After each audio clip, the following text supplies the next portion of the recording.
La main gauche est placée dans la main droite.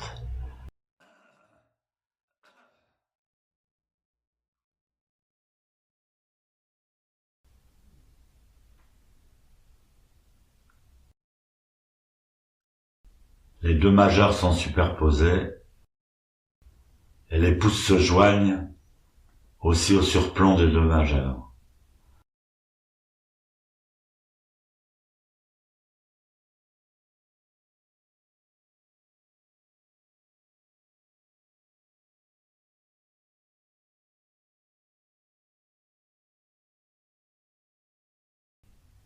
Les pouces sont en contact, ils doivent pas être trop serrés ni trop relâchés.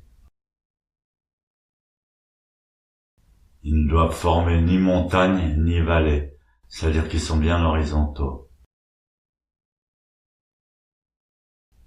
La posture des mains est délicate et précise.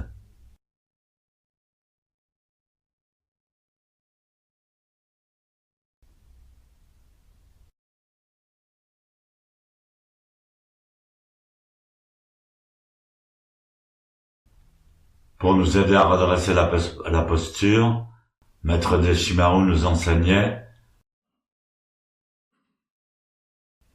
vous devez faire comme si vous aviez une grosse pierre dans les mains et que vous rameniez cette grosse pierre vers l'espace situé sous le nombril.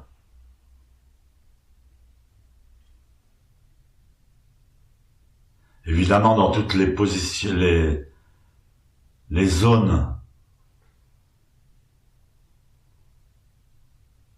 importantes de la posture, il y a un aspect yang, c'est-à-dire tendu et fort, tiré comme un arc, et un aspect yin, qui est le fait de relâcher la flèche. On peut pas toujours être sur la tension. Dans les dojos japonais traditionnels, en tous les cas avec Maître Kodo Sawaki et Maître Deshimaru, on apprenait la posture yang. On mettait tous ses efforts pendant 1 heure de zazen.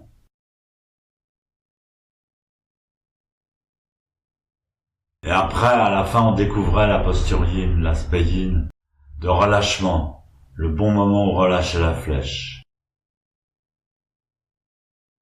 Maintenant, si on se relâche tout de suite, sans avoir la bonne posture, c'est pas du tout efficace.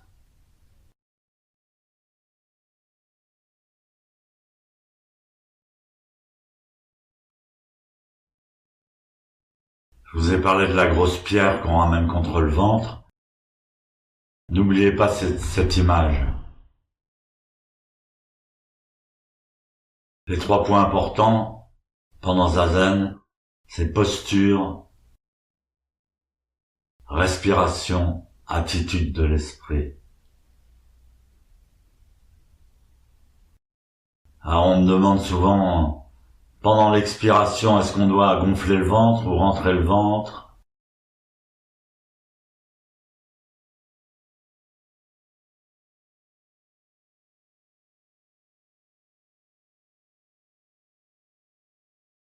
La respiration normale est naturelle, c'est-à-dire que pendant l'expiration, on rentre le ventre, pendant l'inspiration, on le gonfle.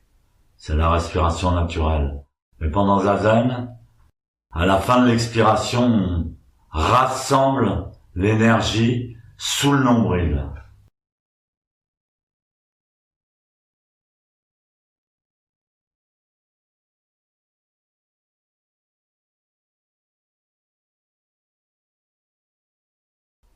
La masse abdominale se dégonfle, s'aplatit pendant l'expiration, mais la tension se fait dans la région du Kikai Tanden sous le nombril. Vous devez sentir comme une boule dure. On appelle cette zone l'océan de l'énergie.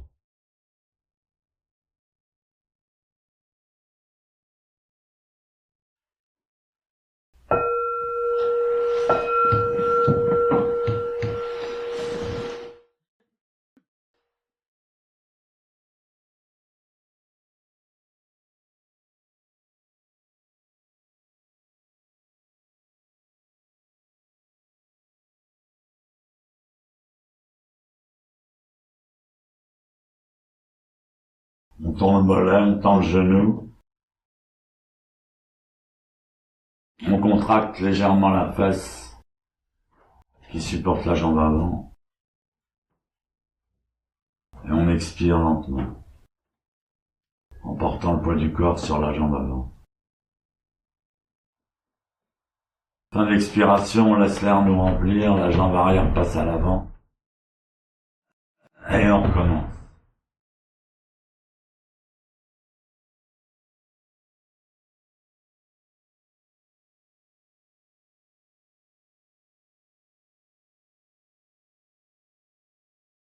Pressez le sol avec la racine du gros orteil. Tirez le mollet, tendez le genou, contractez la fesse, tendez la colonne, poussez le ciel avec la tête. Tout ça en pressant doucement les mains l'une contre l'autre, en gardant les avant-bras horizontaux.